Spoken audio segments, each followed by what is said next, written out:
yesterday's participate in this meeting. It is so decided.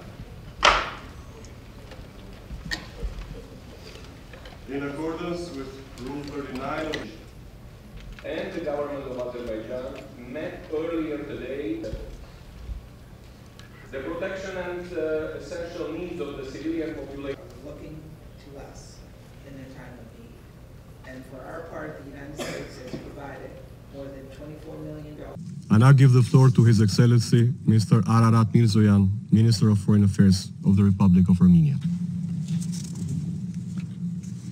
Mr. President, distinguished colleagues, I thank the Security Council for convening this urgent meeting to discuss the security and humanitarian situation in Nagorno-Karabakh stemming from unprovoked and well-planned military attack by Azerbaijan. While the United Nations General Assembly session is underway and all the members of the international community are gathered here to look for ways to maintain peace and security worldwide, while we all speak about imperative to condemn use of force, prevent further loss of human lives caused by man-made disasters, while each of us comes here to contribute to peace in our region, in South Caucasus, on 19th of September, Azerbaijan unleashed yet another large-scale offensive against the people of Nagorno-Karabakh, in blatant violation of the international law and trilateral statement of November 9, 2020. Literally, the whole territory of Nagorno-Karabakh, Stepanakert and other cities and settlements came under intense and indiscriminate shelling with use of missiles, heavy artillery, combat UAVs and aviation, including prohibited cluster munition. The intensity and cruelty of the offensive makes it clear that the intention is to finalize ethnic cleansing of the Armenian population of Nagorno-Karabakh. Outcomes of this large-scale military operation clearly reveal their atrocious nature. Yet they are very preliminary, as due to the targeted attacks against critical infrastructure, such as electricity stations, telephone cables and stations, and internet equipment, the population is completely cut off from each other and is deprived of the possibility to present the real-time situation on the ground. Also, Azerbaijani troops control main roads in Nagorno-Karabakh, which makes it impossible to visit and get information on the ground. For the time being, there are confirmed cases of more than 200 killed and 400 wounded, including among civilian population, women and children, also accepted today by the Azerbaijani Ministry of Foreign Affairs. More than 10,000 persons became forcibly displaced, including women, children and elderly, who stay in the open air without food and other means for subsistence. Thousands of families have been separated. Add to this around 20,000 displaced persons from the 2020 war to see that there are enormous humanitarian needs on the ground.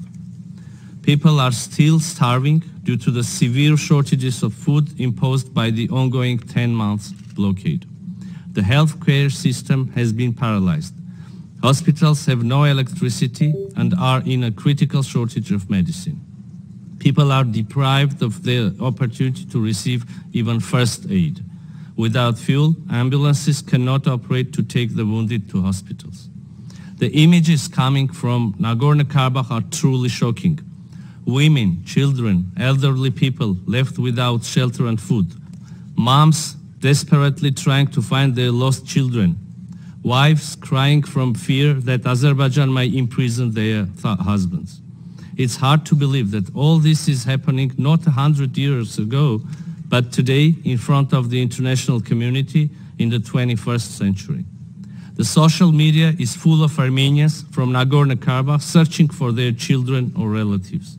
The children that suddenly appeared to stay in shelters or even streets continue crying and asking their parents to take them home, refusing to recognize that they do not have a home anymore. During the shelling, an 8-year boy has gone missing in one of the settlements of Nagorno-Karabakh. His brother, 10 years old, was killed and his body has not been even possible to take out from the village.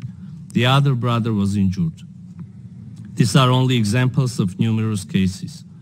In the eyes of Azerbaijan, these children are terrorists, and Azerbaijan's actions, missiles, armored vehicles, artillery, and UAVs were directed against those children, their parents and grandparents. The Azerbaijani social media segment is full of calls to find the missing children and women, to rape them, dismember and feed them to dogs. Azerbaijani users are sharing the profiles of Armenian women from Nagorno-Karabakh on social media, making biddings on who will get those women to rape when they are taken under Azerbaijani custody. Colleagues, this was feasible. The clear signs were there. We have been alarming for a long time now. The international community refused to take it seriously enough. The current aggression came as a culmination after a culmination of a 10-month-long blockade of Lachin corridor and forced starvation imposed on the people of Nagorno-Karabakh. Severe shortage of food, medicine, fuel, natural gas, electricity and other essential goods had already brought to the vulnerable people of Nagorno-Karabakh to the brink of humanitarian catastrophe. One should be naive to think that this was not precisely thought through ever since or even before the institutionalization of the inhuman blockade with the aim of bringing down the will and the ability of the people of Nagorno-Karabakh to resist and maintain their lives and livelihood in their ancestral homeland. The Azerbaijani aggression that unfolded with explicit barbarity and deliberate targeting of civilian population and infrastructure was the final act of this tragedy aimed at the forced exodus of the people of Nagorno-Karabakh.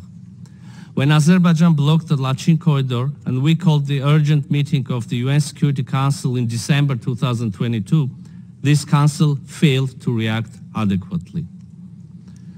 When the International Court of Justice on February 22 and July 6, 2023 adopted legally binding orders and they were disrespected by Azerbaijan, this council, as an august body meant to ensure the implementation of ICJ orders, failed to react adequately.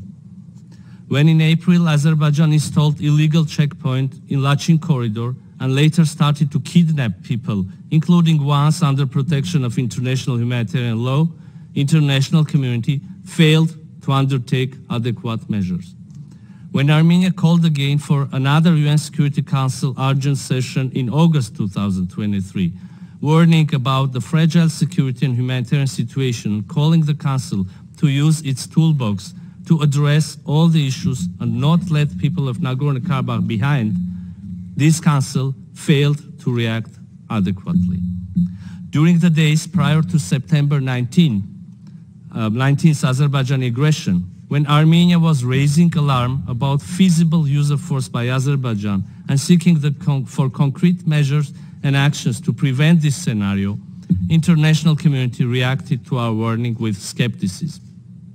Now, when Azerbaijan has already restarted to use of force against the people of Nagorno-Karabakh, when these people are forcefully deported from their houses and are at danger to be forcefully deported from their homeland, when many who have been defending their families and their right to live in freedom and dignity in their homeland for the last 30 years are at danger of mass arrests and prosecution, when we have a situation where there is not an intent anymore, but clear and irrefutable evidences of policy of ethnic cleansing and mass atrocities, the Security Council of the United Nations must act. Despite accepting all demands of the Azerbaijani side in order to stop the bloodshed and ongoing talks today, the people of Nagorno-Karabakh were again subjected to attacks using different caliber weapons and mortars, thus forcing the civilians once again to seek shelter in the basements. We believe such attacks and further persecutions will continue unless there is a clear international action. By the way, regarding the mentioned demands, I would like to state very clearly and unequivocally that the Republic of Armenia was not part of those discussions and we resolutely reiterate that the claims and references to the presence of any military personnel of the armed forces of the Republic of Armenia in Nagorno-Karabakh do not correspond to reality. In this attempt, we clearly see the intention of some actors to involve the Republic of Armenia in military actions, thus transferring the hostilities into our sovereign territories. The position of the Armenia firmly remains the same. We should establish peaceful relations based on mutual recognition of sovereignty and territorial integrity, which certainly cannot be anyhow misinterpreted and used as a license for mass atrocities, including ethnic cleansings in Nagorno-Karabakh. The rights and security of the Armenian people of Nagorno-Karabakh must be properly addressed and internationally guaranteed. There is also another very important aspect regarding the parties involved. As I noted, some of you in your statements still make general calls to the sides of conflict. This approach and this terminology are not relevant anymore.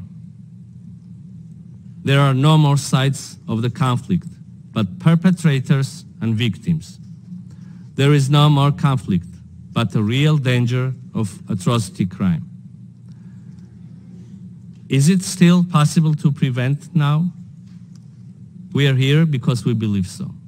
Because we still believe in humanity, in international law, and in the ability of the Security Council to act decisively when lives of thousands are at stake.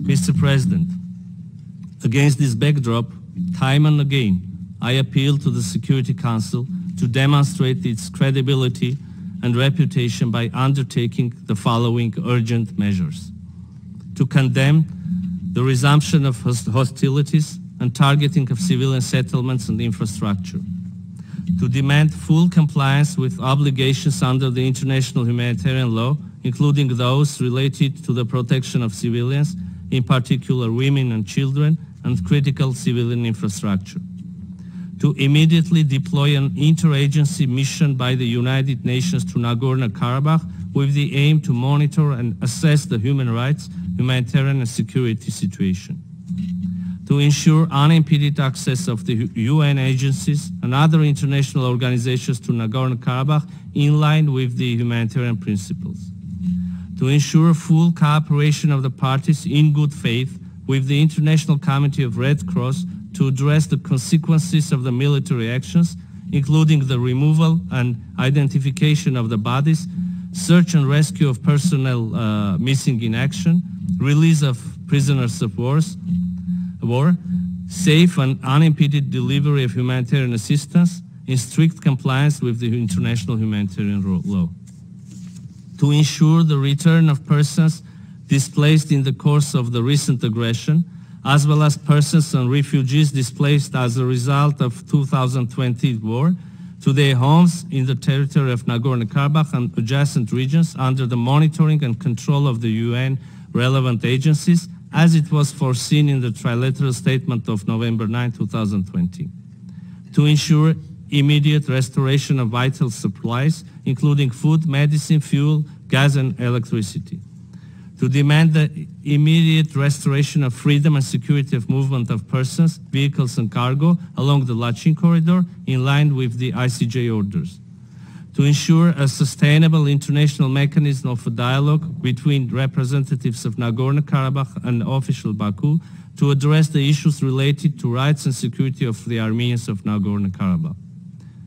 To demand exit of any Azerbaijani military and law enforcement bodies from all civilian settlements in Nagorno-Karabakh to exclude panic, provocations and escalation, endangering civilian population until the results of the negotiations. To exclude punitive action against Nagorno-Karabakh political and military representatives and personnel. To create a possibility for a United Nations mandated peacekeeping force to keep stability and security in Nagorno-Karabakh. Finally, Mr. President, dear colleagues, let me mention that today we celebrate the Day of Independence of the Republic of Armenia. And let me congratulate my compatriots on this very important and symbolic occasion. And I thank you.